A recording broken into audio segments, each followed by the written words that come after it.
নমস্কার, শান্তনু হাজরা বলছি। আজ 16ই আগস্ট 2026 সালের। আজকে আমাদের বাসি বিয়ের মতো একটা উৎসব। কারণ কাল আমাদের স্বাধীনতা গিয়েছে, তাই যে আমাদের বাসি স্বাধীনতা। অর্থাৎ আনন্দ অনুষ্ঠানের পরের দিনে যেটা হয়, খোয়ারি ভাঙা হয়, সে অল্প স্বল্প কিছু আনন্দ করা হয়।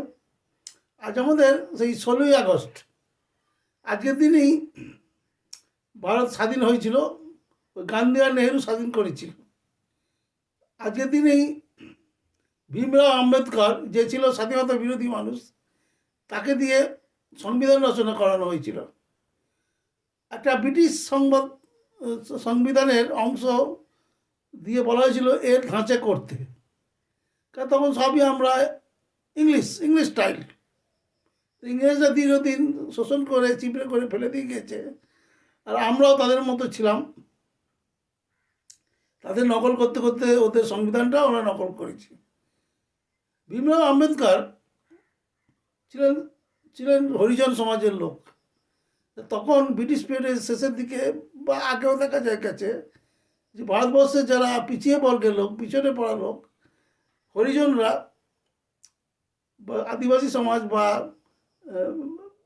শিডিউল কাস্ট সমাজ, এরা ছিল স্বাধীনতা বিরোধী, ব্রিটিশের পক্ষের লোক।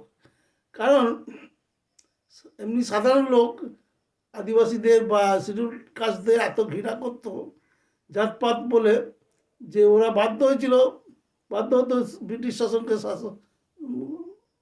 তাবেদারি করার। তো এনো আজ 16ই আগস্ট, আজকে তিনি নেহরু গান্ধী ভারতবর্ষকে স্বাধীনতার আনন্দ করেছিল। দিয়ে আনন্দ করতে করতে কী করলো না, এক কুখ্যাত ঐতিহাসিক মেকলেকে ডাকলো। এই মেকলেকে দিয়ে ইতিহাস লেখানো করালো নতুন করে, যে ভারতবর্ষের স্বাধীনতা এনেছে নেহরু আর গান্ধী পরিবার। তার মধ্যে গান্ধী তো খুন হয়ে গেল, গান্ধীকে তো রাষ্ট্রপতি যার গুণ বা ক্ষমতা সেগুলো দিয়ে দিল। হ্যাঁ, এবার একটা কথা বলি এই প্রসঙ্গে, যেটা ভুলে গেলাম, যে ভীমরাও আম্বেদকর ব্রিটিশ সংবিধান নকল করতে গিয়ে একটা জায়গায় এসে থমকে দাঁড়ালেন। সেখানে হচ্ছে গিয়ে ব্রিটিশ সংবিধানে ওদের রাজার একটা ভূমিকা আছে। সব ক্ষমতা থেকেও কোনো ক্ষমতা নেই, সবই প্রধানমন্ত্রীর হাতে।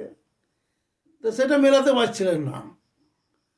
তা গান্ধীর উপদেষ্টা বলল যে ও এক কাজ করো, রাষ্ট্রপতি একটা পদ সৃষ্টি করো।